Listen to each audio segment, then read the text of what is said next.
यस्या कदापि वसना चखलेन नोथ्य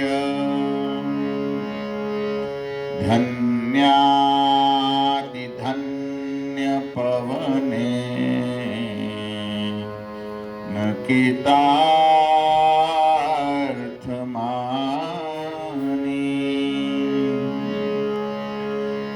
योगेन्द्रदुर्गमगति मधुसूदनोऽपि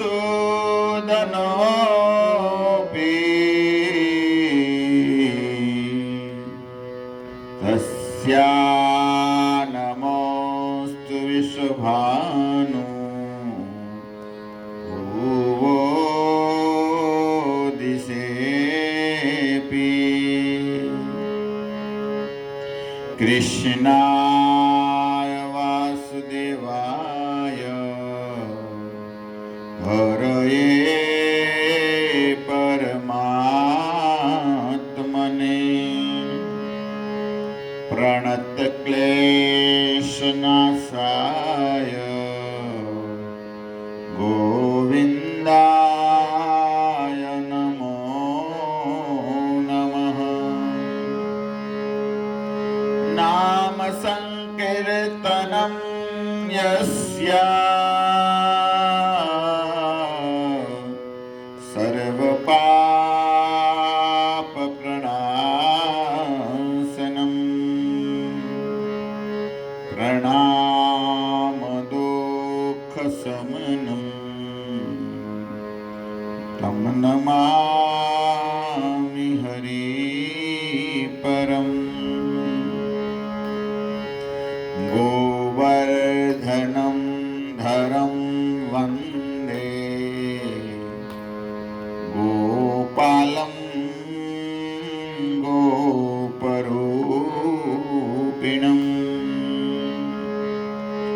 गोकुलोत्सवमिशानं गोविन्दं गोपिकाप्रियम्। हरे कृष्णा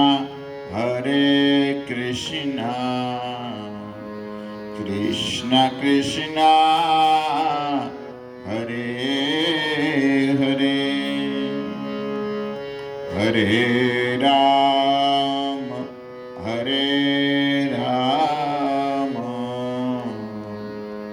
राम राम हरे हरे।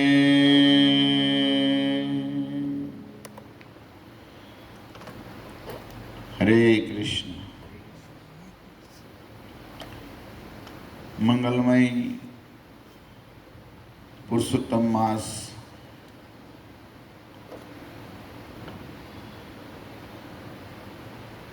पुरुषोत्तम मास में हम धारावाहिक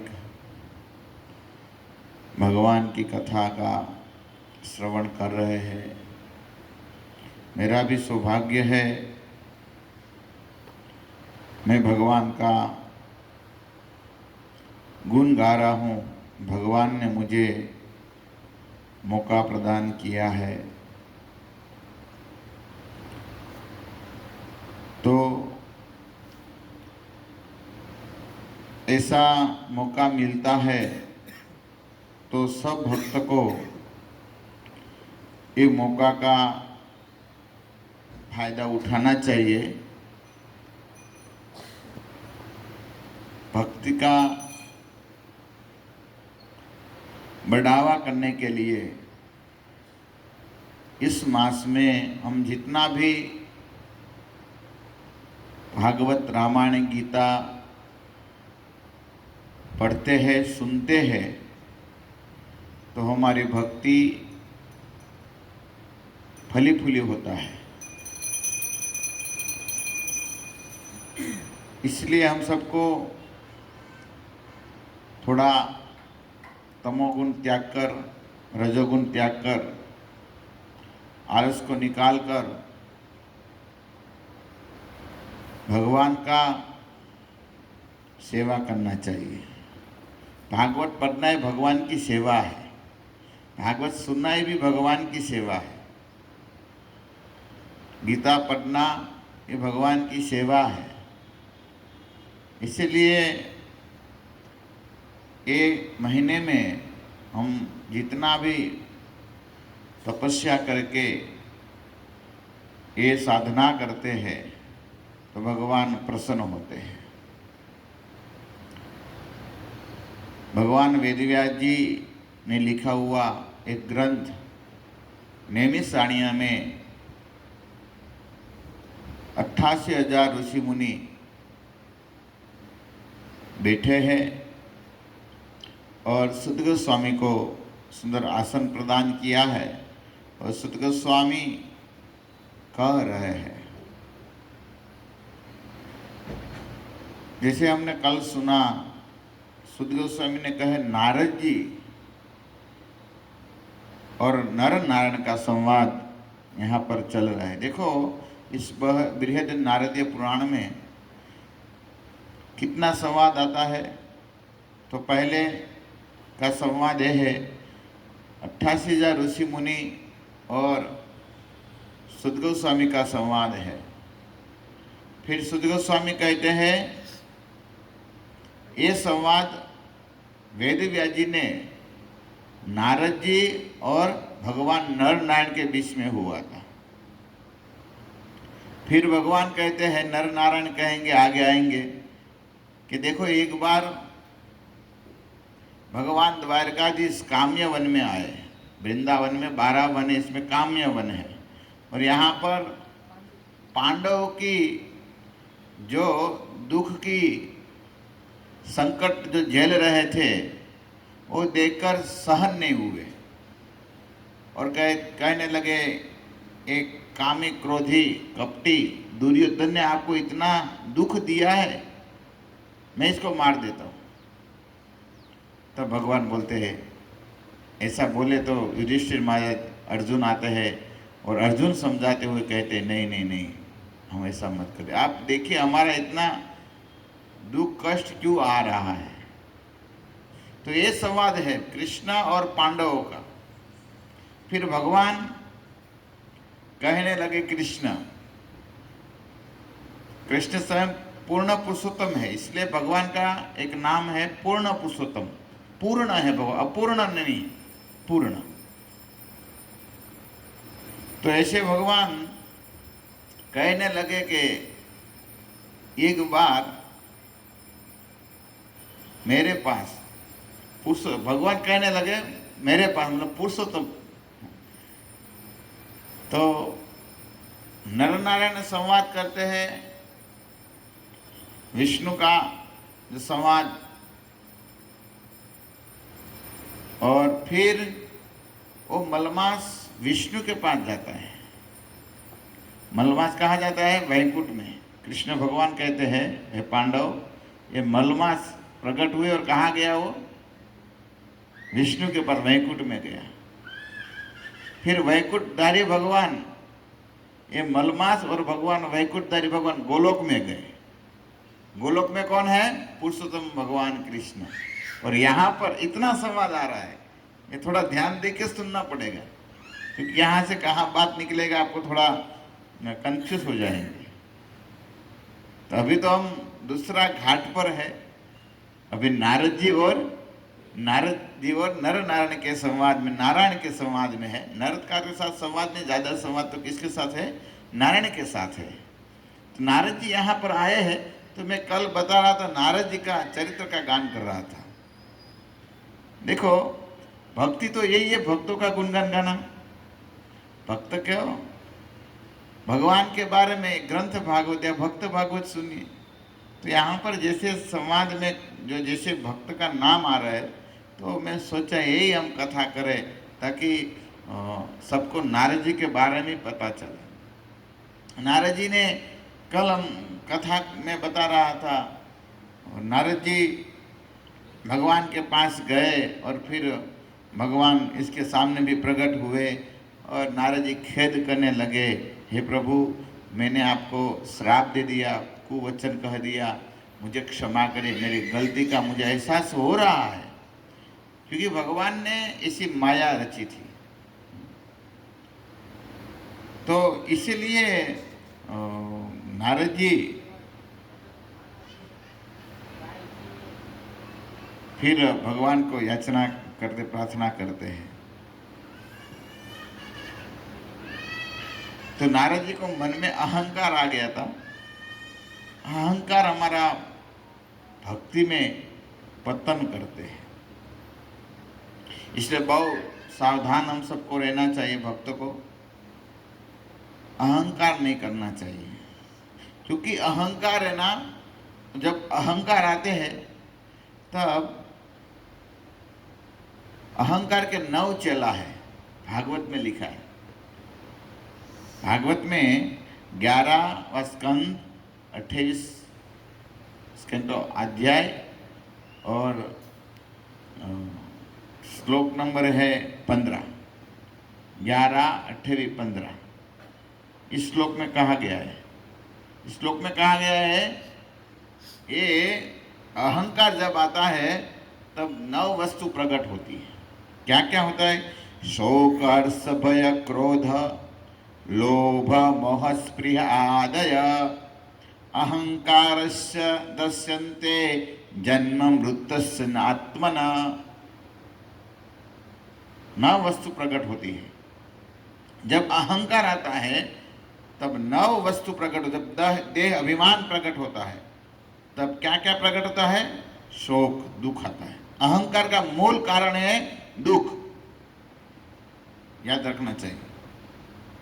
और जब हम कितना परेशान, जब आप कोई अहंकार करे तो अहंकार से सुख प्राप्त नहीं होता है, थोड़ा लगता है ऐसा सुख। हर्ष दूसरा है, पहला है शोक, दूसरा है हर्ष। हर्ष थोड़े दिन का होता है, फिर वो दारुण दुख देते हैं। ये भगवान उद्धव जी को कहते हैं, हे उद्धव, ये शोक, हर्ष, भय, क्रोध, लोभ, मोह, स्पृहादय अहंकारस्य दस्यते जन्म मृत्युस्य नात्मना। ये 9 वस्तु देहाभिमान से प्रकट होती है। तो शोक प्रकट होता है, दुख होता है, फिर क्रोध आता है। अब क्रोध आता है तो फिर विवेक जाता है। क्रोधात भवति सम्मोह समह स्मृति विभ्रम। भगवान कहते हैं जब क्रोध आ गया तब स्मृति विभ्रित हो जाती है, हमारी बुद्धि बिगड़ जाती है। इसलिए क्रोध नहीं आना चाहिए। क्रोध का मूल कहाँ है? अहंकार। दुख का मूल कारण क्या है? अहंकार। हम बहुत सुख प्राप्त करते हैं ना, सुख का भी मूल कारण है अहंकार। ये भगवान का वाक्य है। फिर भगवान कहते हैं लोभ प्रकट होता है। पहला याद रखो, ये याद रखने वाला है, ये 9 चेला है अहंकार के। ये 9 चेला चेली से बचना चाहिए हमको, क्योंकि भक्ति का पतन करा देता है सब। ये मूल है अहंकार। शोक, हर्ष, क्रोध, लोभ, और फिर है मोह प्रकट होता है। और मोह प्रकट होने के बाद प्रकट होता है स्पृहा, फिर जन्म और मृत्यु। जन्म मृत्यु का मूल कारण अहंकार है। कितना डेंजरस है अहंकार, भगवान कहते हैं। तो हमको बचना चाहिए ना, फिर नहीं बचे तो गए काम से। इसलिए विद्वान भक्त होते, विद्वान पुरुष, महापुरुष होते हैं, ये कभी भी अहंकार नहीं करते। अहंकार क्या करता है? भागवत में लिखा है 11वां अध्याय 12 स्कंद 13वां अध्याय और 19 नंबर के श्लोक में कहा गया है। अहंकार क्या, जब अहंकार आता है तो आत्मा को ढंक देते हैं। 11वां, 13 और 29 नंबर के श्लोक, इसमें कहा गया है भागवत में, अहंकार कृतम बंधनम आत्मनोर्थ विपर्ययम विद्वान निवर्त्य संसार चिंताम तुरुपस्थित जेत।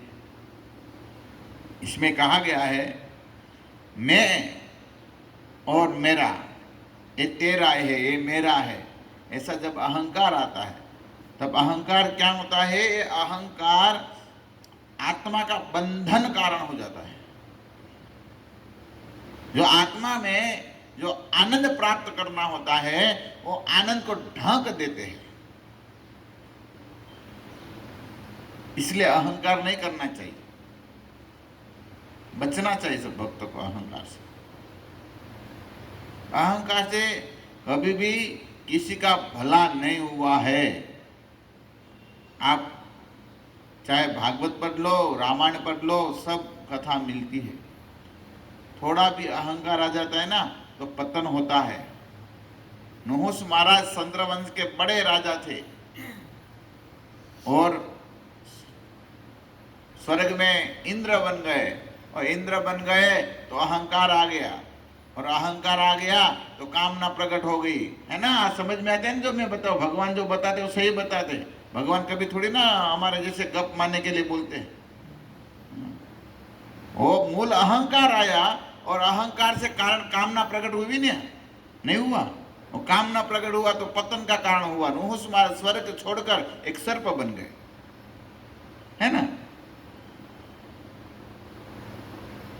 इसीलिए हम भक्त को सावधान रहना चाहिए।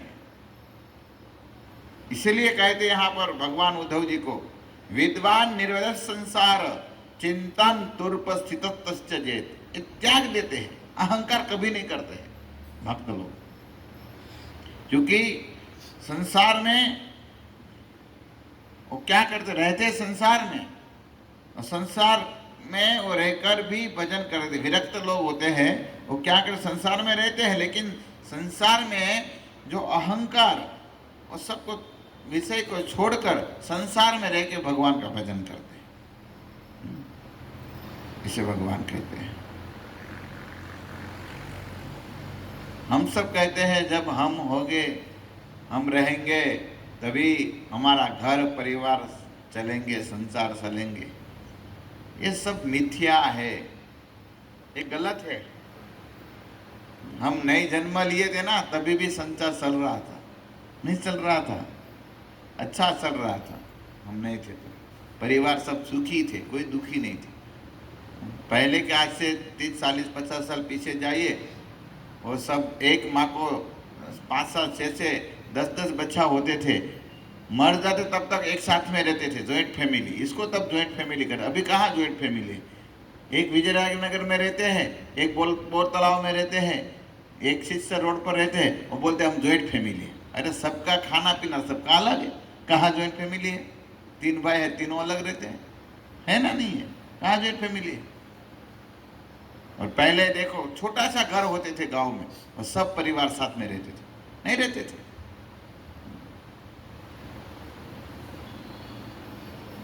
पहले ये सबके पास समय नहीं था, वो अपना कार्य में रत थे। सुबह में उठा, खेत का कार्य कर दिया, जो भी इसमें लग गए, पूरा दिन आया, थक गए, सो गए।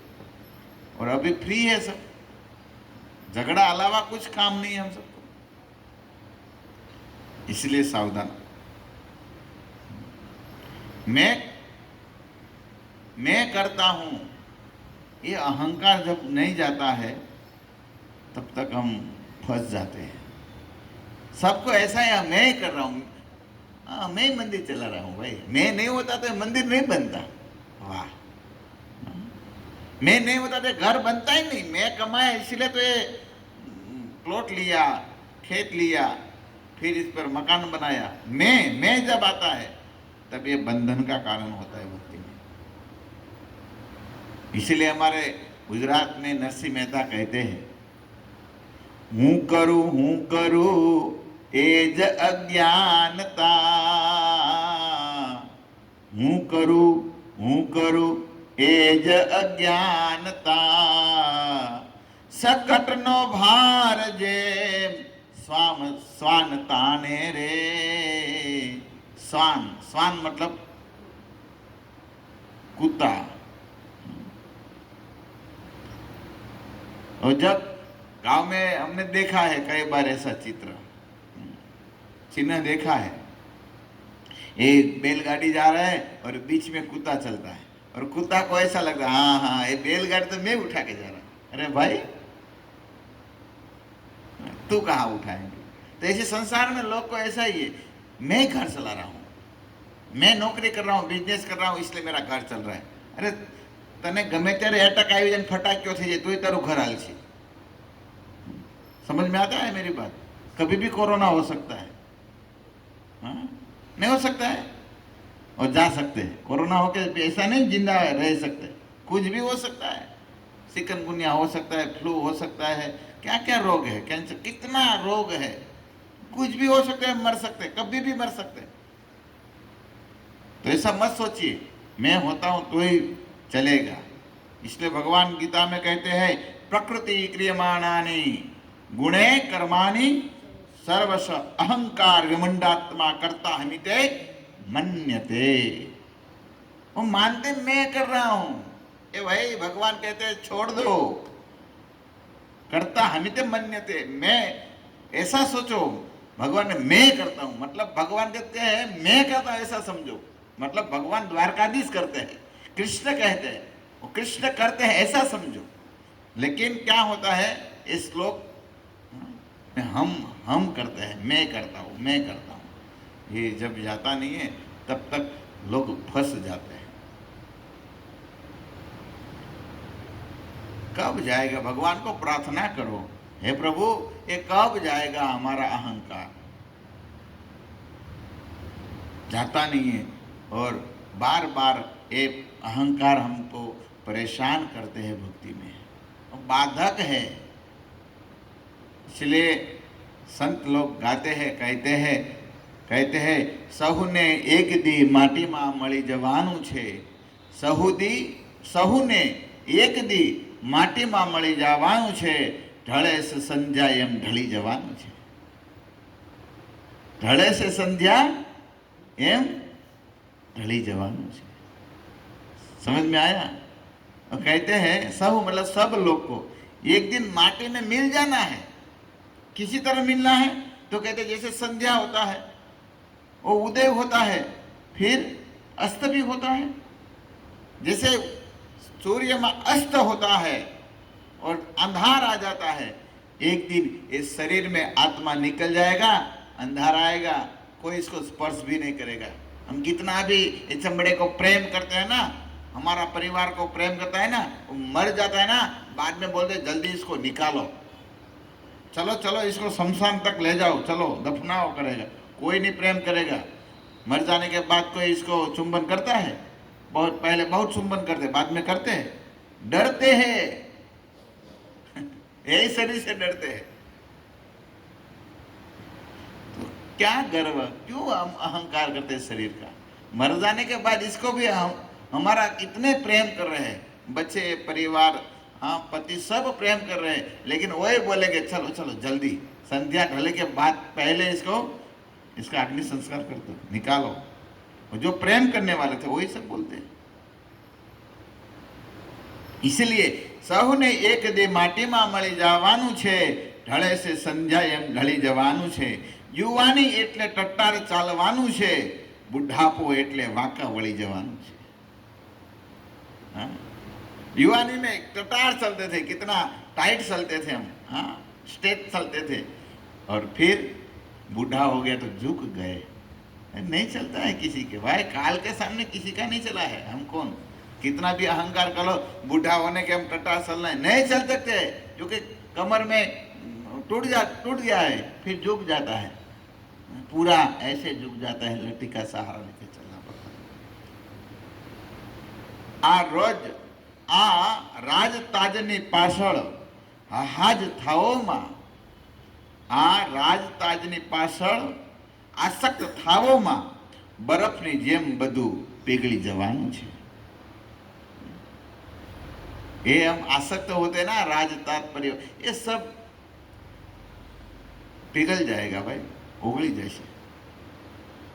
હતા જ્યાં महल ત્યાં खंडेर आज ઊભા छे। बहुत सुंदर મને ગમ્યું કે છે હતા જ્યાં महल જ્યાં आज खंडेर आज ઊભા छे, बराबर ए ज रीते खळभળી जवानुं छे।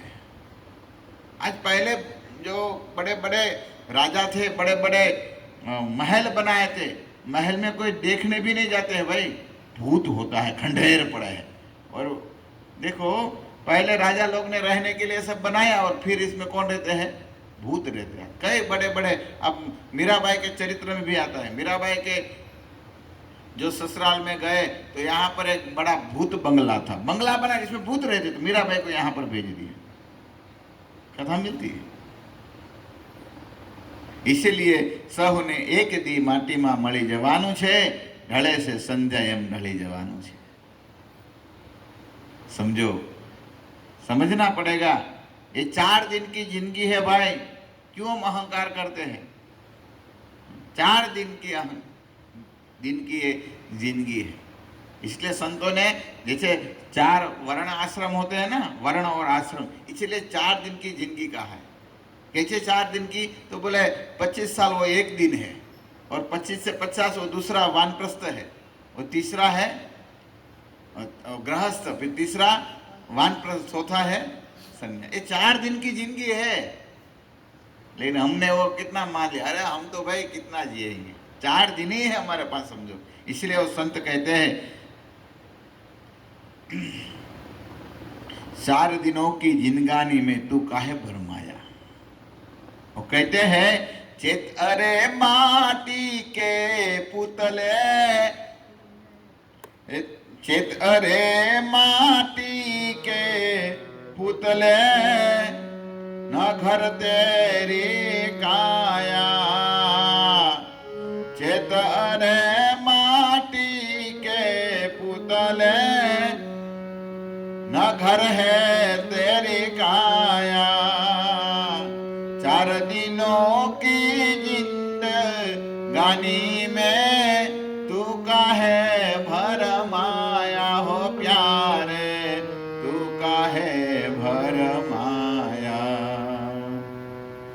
चाहे राम कहो घनश्याम कहो, बोलो सीता राम हो, भीतर ही है उमरिया, भीतर ही है उमरिया। 4 दिन की ये जिंदगी है। वो कहते हैं चेत अरे माटी के पुतले, ये माटी का पुतला बना हुआ है। रक्त, हड्डी, ये मांस, ये सब माटी है, इसलिए माटी में मिल जाएगा। न घर है तेरी काया, ये काया तुम्हारा घर नहीं है, लेकिन ये काया ने क्या कर लिया है, ये हमने आत्मा नहीं मानकर हमने हमारा शरीर को घर मान लिया है। ये बड़ा दारुण दुख देते हैं। 4, इसलिए कहते यहाँ पर बहुत सुंदर, मुझे ऐसा लग रहा है कि सेत अरे माटी के पुतले, हे माटी के पुतले, तो क्यों इसमें भरमाया, क्यों अहंकार करते हैं? एक दिन अग्नि संस्कार दे देंगे, या कोई माटी में दफना देंगे, या कोई शरीर को गिद्ध को खिला देंगे, क्यों भरमाता है तू? भ्रम मत करो। फिर कहते हैं तूने कभी अहंकार इतना करके अच्छा कार्य किया है कभी? कदम कदम पर पाप ने को तूने नित्य कमाया। कदम कदम पर हम रोज पाप कमाते हैं। एक कदम चलते ना, ये कितना पाप करते हम। कदम कदम पर पाप ने को तूने नित्य कमाया। कभी न सत्संगों में आकर तूने हरि गुण गायो प्यारे, तूने हरि गुण गायो। चाहे राम कहो घनश्याम कहो, बोलो सीता राम हो, भीतर ही है उमरिया। कदम कदम पर हमने कितना पाप कमाया है, एक कदम कदम पर। कभी न सत्संगों में जाकर तूने हरि गुण गायो। देखो ये भक्त की बात नहीं है। जो भगवान की माला कीर्तन करते हैं, ऐसे भक्त की बात नहीं। वो तो नाम लेते हैं दर्शन। जो नए संसारी लोग ये संसारिक लोग का ये संत दुख प्रकट करते हुए कहते हैं, आप कदम कदम पर पाप कमाते हैं, कदम कदम पर कितना तूने पाप कमाया है, कभी सत्संग में नहीं गया, कभी हरिगुण नहीं गाया तूने, इसलिए मैं आपको कहता हूं। वो संत कहते हैं चाहे राम बोल या घनश्याम बोल, तेरी उम्र बीत रही है, कुछ साथ में नहीं आएगा। वो कहते हैं हाथी घोड़ा मालख जाना, कोई न संग में आएगा, हाथी घोड़ा मालख जाना, कोई न संग में आएगा, चटक मटक के दमक समकना देगी, कुछ ना काम हो प्यारे, देगी कुछ ना काम, कुछ काम नहीं देगा। हाथी घोड़ा माल खजाना सब अपने जब बांधा रहता है ना, गुजराती में गमाने बांधा रहे, गमे એટલું धन હોય ને तोय, क्योंकि पहले इसलिए यहाँ पर हाथी घोड़ा क्यों लिखा है भाई, तो पहले हाथी घोड़ा वही धन थे, पहले धन वही थे, सब पशुधन ही था, वही धनवान बोला जाता था। तो इसलिए बहुत पुराना भजन है, दास सतार का है भजन। वो कहते हैं तो इसीलिए सावधान रहिए, समझिए कुछ हाथ आने वाला नहीं है, इसलिए भरमाना नहीं है, मतलब अहंकार नहीं करना है, अहंकार छोड़कर क्या करना है, भजन करना है। हमारी बुद्धि को डाइवर्ट करिए, रास्ता अलग करिए। इसलिए सुकरंभा संवाद में एक प्रसंग आता है। सुकरंभा संवाद में एक बार सुखदेव गोस्वामी तो ऐसे 16 वर्ष की उम्र है, ऐसे ही सब जगह पर पर्यटन सब संतों घूमते हैं ना, तो इसी तरह विचरण कर रहे थे। तो एक सुंदर स्थान था, बहुत सुंदर मस्त स्थान। सुखदेव गोस्वामी यहाँ पर युवान अकेले थे, तो यहाँ पर रंभा ने देखा, और रंभा अप्सरा है, वो आई और सुखदेव गोस्वामी के सामने आकर कहती है, अरे महाराज, अरे युवान। वो कहते हैं देखो कितना सुंदर नदी बह रही है, कितना सुंदर वातावरण है, कितना सुंदर सुगंधित हवा बह रहा है, आप जैसे युवान है, मेरी जैसी युवान है, तो भला कौन विषय सुख प्राप्त नहीं करेंगे, भला कौन विषय सुख प्राप्त नहीं करेंगे। कामना थी रंभा को, लेकिन सुखदेव गोस्वामी कहते हैं हाँ कितना सुंदर वातावरण है, कितना सुंदर नदी बह रहा है, कितना सुगंधित शीतल मंद सुगंधित वायु हवा दे रही है, हाँ। मेरे जैसे युवान हैं, आप जैसे युवती है, क्यों हम भजन न करें। देखो एक ही बात है, लेकिन सुखदेव गोस्वामी के मन में थोड़ा भी कामना